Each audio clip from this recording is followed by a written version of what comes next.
আগামী দিনেও বহু মহাপুরুষ জন্মগ্রহণ করছে, শুধু সময়ের অপেক্ষা। আপনারা ধৈর্য ধরুন। আমরা আবার পশ্চিমবঙ্গ, ভারতবর্ষে যেভাবে গোখলে বলেছিলেন what Bengal things today India things tomorrow, আমরা সেই জায়গায় এসে পৌঁছবো। শুধু ধৈর্য ধরুন, আপনার ভালো চিন্তা করুন, আপনাদের আগামী প্রজন্ম ছেলেমেয়েদের কথা চিন্তা করুন, তারা যাতে বিপদে না যায়। স্বাধীনতার প্রায় 80 বছর হতে চলল। 50 বছর পশ্চিমবঙ্গের দরজা বন্ধ ছিল। আমরা কোনো কিছু পেতাম না, কোনো কিছু জানতাম না, কোথায় কি হচ্ছে না হচ্ছে জানার চেষ্টা করতাম না, কিংবা ভালো কিছু নেওয়ার মতো মানসিকতা আমাদের ছিল না। সেটা পরিবর্তন আপনারা করেছেন। নতুনভাবে ভাবনা চিন্তা করার সুযোগ এসছে। আমাদের সময় হতে হবে। আমি কয়েকদিন আগে লিখলাম একটা জায়গায় যে আমরা 50 বছর তো এই অবস্থায় ছিল, আমাদের অন্তত 10% টাইম স্বস্তি করা উচিত, 10% টাইম দেওয়া উচিত। কারণ যে জঞ্জাল 50 বছরে জমে আছে, সেই 50 বছরের জঞ্জালকে আমাদের পরিবর্তন করতে হলে সময় দিতে হবে। কমসে কম 10% সময়, অর্থাৎ 5 বছর। এভাবে আমাদের মানসিকতাকে তৈরি করতে হবে। চট জলদি কোনো কিছু করা সম্ভব না। আর ভালো কিছু করতে গেলে পরে তার সময় লাগে। সময় দিয়ে যদি এগুলো ভাববেন।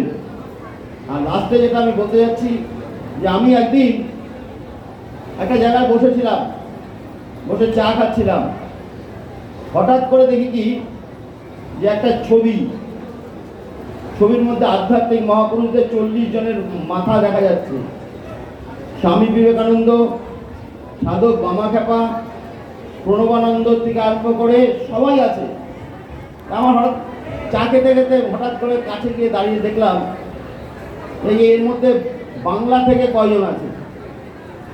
বাংলা তো অবিভক্ত বাংলা, যেমন আমাদের প্রণবানন্দের জন্মগ্রহণ হয়েছিল পূর্ববঙ্গে, তখন তো বাংলা এক ছিল।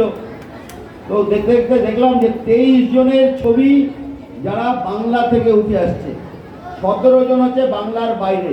এই এত ভারতবর্ষের এত জায়গার থেকে 17 জন উঠেছে আধ্যাত্মিক জগতে, আর 23 জন, শুধুমাত্র 23 জন হচ্ছে বাংলা, যারা বাংলা ভাষায় কথা বলতো, যারা বাংলা নিয়ে চিন্তা করতো, সেরকম মানুষ।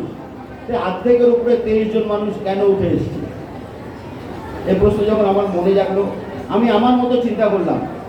আমি জানি না আপনাদের সেই চিন্তা অন্যরকম চিন্তা হবে কিনা। আমার চিন্তাটা একটু আমি দেখলাম যে এরকম হতে পারে। তা আমি ভাবলাম যে এইখান থেকেই শুধুমাত্র আধ্যাত্মিক ওই 27 জন উঠে এলো কেন? হঠাৎ করে যখন দেখলাম যে এইখান থেকে তো সবাই উঠে এসছে। বিজ্ঞানে জগদীশচন্দ্র বোস, মেঘনাথ সাহা, সত্যেন্দ্রনাথ বোস, প্রফুল্লচন্দ্র রায়। আপনার সাহিত্য, প্রথম সাহিত্যে নোবেল প্রাইজ পেয়েছে কে? আমাদের রবীন্দ্রনাথ ঠাকুর, এশিয়াতে। এরকম বহু মানুষ আছে যারা। আমি কয়েকদিন আগে দার্জিলিং গিয়েছিলাম। দার্জিলিং মাউন্টেন ইনস্টিটিউটে ঢুকতে গিয়ে দেখি যে একজনের ছবি এরকমভাবে, মানে একজনের মূর্তি এভাবে দেওয়া আছে। আমি হঠাৎ করে কাছে গিয়ে দেখলাম যে সেই মূর্তিটাটিতে লেখা আছে রাধানাথ সিকদার। রাধানাথ সিকদার জ্যামিতি দিয়ে প্রমাণ করেছিল এবারে পৃথিবীর সবচেয়ে উচ্চ শৃঙ্গ, ওখানেও বাঙালি একজন। তো বাংলার মানুষ। আমার তখন মনে হচ্ছে যে কেন এরকম হচ্ছে সব জায়গায়। তখন আমি চিন্তা করতে একটা সিদ্ধান্ত আমি আসলাম। সিদ্ধান্তটা কি, বাংলার যদি ম্যাপ দেখা যায় তাহলে ম্যাপের ওপরে কি থাকে? ওপরে মাথা যদি ভাবি, ওপরে হচ্ছে হিমালয়। আমাদের মাথার উপরে হিমালয় আছে। হিমালয় কে থাকে? হিমালয় কে থাকে? দেবাদিদেব মহাদেব থাকেন। মহাদেবের অধিষ্ঠান হচ্ছে হিমালয়। আর পায়ের দিকে অর্থাৎ দক্ষিণ দিকে ম্যাপের নিচে কে আসছে? ম্যাপের নিচে হচ্ছে মা গঙ্গা বিলীন হয়েছে সমুদ্রে। মা গঙ্গা অনেকটা স্থান পার হয়ে এসেছে। এর থেকে পূর্ণভূমি কোনো জায়গায় হতে পারে না ভারতবর্ষে। এইটা হচ্ছে সবচেয়ে পূর্ণভূমি, সেটা পশ্চিমবঙ্গে। সেই পশ্চিমবঙ্গ যুগে যুগে মহাপুরুষ জন্মগ্রহণ করেছে এবং আগামী দিনেও বহু মহাপুরুষ জন্মগ্রহণ করছে, শুধু সময়ের অপেক্ষা। আপনারা ধৈর্য ধরুন। আমরা আবার পশ্চিমবঙ্গ, ভারতবর্ষে যেভাবে গোখলে বলেছিলেন what Bengal things today India things tomorrow, আমরা সেই জায়গায় এসে পৌঁছবো। শুধু ধৈর্য ধরুন, আপনার ভালো চিন্তা করুন, আপনাদের আগামী প্রজন্ম ছেলেমেয়েদের কথা চিন্তা করুন, তারা যাতে বিপদে না যায় সেই চেষ্টা করুন। এইটুকু আমার বলার ছিল। আপনারা ভালো থাকুন, সুস্থ থাকুন। আগামী দিন আমি থাকি বা না থাকি, আপনি থাকি বা না থাকেন, পশ্চিমবাংলার যে আগামী প্রজন্ম যাতে গর্ব করে বলতে পারে যে আমরাই ভারতবর্ষকে দিশা দেখাচ্ছি। ধন্যবাদ, ভালো থাকবেন। আমাদের পক্ষ থেকে অধ্যক্ষ মহোদয়কে অসংখ্য। হ্যাঁ, এডিএম আছেন, এসডিও আছেন, পুলিশের আধিকারিক আছেন, আমার বন্ধু ভাই বিধায়করা আছেন, সবাইকে আমি আন্তরিক কৃতজ্ঞতা অভিনন্দন জানাচ্ছি। এবং আপনারা যারা বিভিন্ন জায়গা থেকে এসেছেন সবাইকে আমি যথাযথভাবে আমার শ্রদ্ধা এবং ভালোবাসা জানিয়ে সংক্ষেপে দু চার কথা আমি বলার চেষ্টা করব। যে কথাটা আমার মনের কথা, অর্থাৎ ভেতরে যা আছে সেটাই আমি বলার চেষ্টা করব।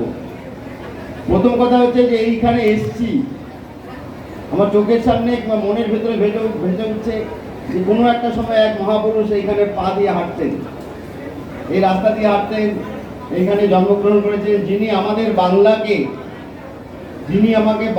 বাংলাকে একটা উচ্চ স্থানে নিয়ে গেছেন। সেরকম মানুষ ঈশ্বরচন্দ্র বন্দ্যোপাধ্যায়।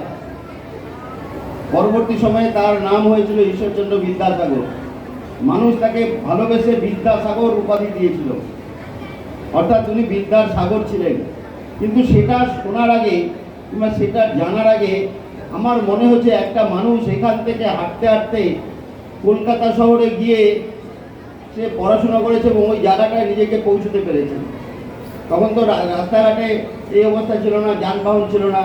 এবং আমরা ছোটোবেলায় কী পড়েছিলাম যে উনি মাইলস্টোন, যে রাস্তার মধ্যে যে মাইলস্টোন থাকে সেই মাইলস্টোন দেখতে দেখতে উনি ইংরেজি হরফ শিখেছিলেন, অর্থাৎ ইংরেজি যে অক্ষরগুলো তিনি সেটা তার বাবার কাছে শিখেছেন। এইরকম মেধাসম্পন্ন মানুষ ছিলেন। তো এই মানুষের যে জায়গা, যে জন্মস্থান, সেটা হচ্ছে পবিত্র ভূমি। আমরা সেই পবিত্র ভূমিতে এসেছি। আপনারা খুব ভাগ্যবান যে আপনারা এই পবিত্র ভূমির আশেপাশে সবাই থাকেন। তো এই জায়গাটায় এসে একটা কথা মনে পড়ছে যে আমাদের বাংলা হারিয়ে যায়নি, আমাদের বাংলা আছে। পশ্চিমবঙ্গ আবার আগামী দিনে আসবে, আর এইটা বিশ্বাস আমাদের মনে আনতে হবে এবং যেটা হবেই। আমি ছোট্ট একটা কথা বলছি, বেশি কথা বলবো না। আমাদের মাননীয় মন্ত্রী আছেন, আমরা সমসাময়িক একসাথে বহু কাজ করেছি। আমি শুধু বলবো যে স্বাধীনতার প্রায় 80 বছর হতে চলল। 50 বছর পশ্চিমবঙ্গের দরজা বন্ধ ছিল। আমরা কোনো কিছু পেতাম না, কোনো কিছু জানতাম না, কোথায় কি হচ্ছে না হচ্ছে জানার চেষ্টা করতাম না, কিংবা ভালো কিছু নেওয়ার মতো মানসিকতা আমাদের ছিল না। সেটা পরিবর্তন আপনারা করেছেন। নতুনভাবে ভাবনা চিন্তা করার সুযোগ এসছে। আমাদের সময় হতে হবে।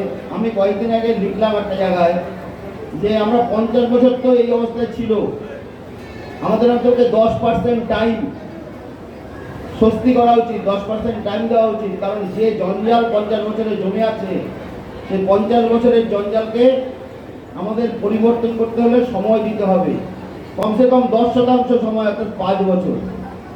এভাবে আমাদের মানসিকতাকে তৈরি করতে হবে। চট জলদি কোনো কিছু করা সম্ভব না। আর ভালো কিছু করতে গেলে পরে তার সময় লাগে। সময় দিয়ে যদি